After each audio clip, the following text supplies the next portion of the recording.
Chapter 2. Military Service of Saint Martin. Martin, then, was born at Sabaria in Pannonia, but was brought up at Ticinum, which is situated in Italy.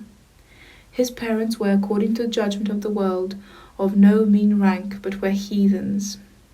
His father was at first simply a soldier, but afterwards a military tribune.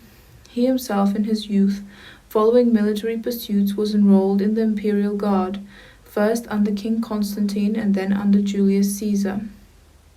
This, however, was not done of his own free will, for almost from his earliest years the holy infancy of the illustrious boy aspired rather to the service of God. For when he was of the age of 10 years, he betook himself against the wish of his parents to the church, and begged that he might become a catechumen.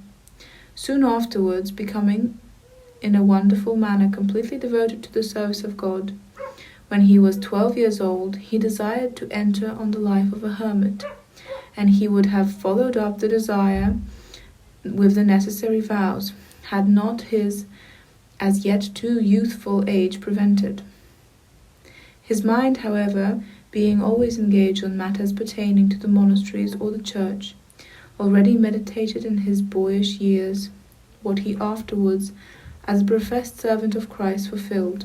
But when an edict was issued by the ruling powers of the state that the sons of veterans should be enrolled for military service, and he, on the information furnished by his father, who looked with an evil eye on his blessed actions, having been seized and put in chains when he was only 15 years old, was compelled to take the military oath, then showed himself content with only one servant as his attendant, and even to him, changing places as it were, he often acted as though, while really master, he had been inferior, to such a degree that for the most part he drew off his servants' boots and cleaned them with his own hand, while they took their meals together, the real master, however, generally acting the part of a servant.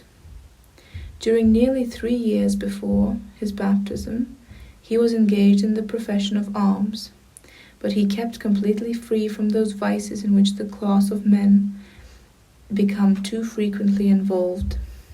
He showed exceeding kindness towards his fellow soldiers, and held them in wonderful affection, while his patience and humility surpassed what seemed possible to human nature.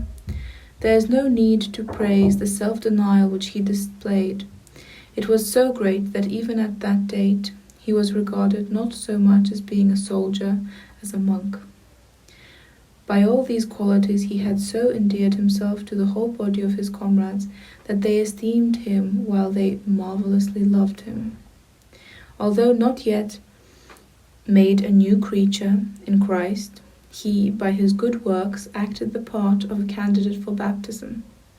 This he did, for instance, by aiding those who were in trouble, by furnishing assistance to the wretched, by supporting the needy, by clothing the naked, while he reserved nothing for himself from his military pay except what was necessary for his daily sustenance.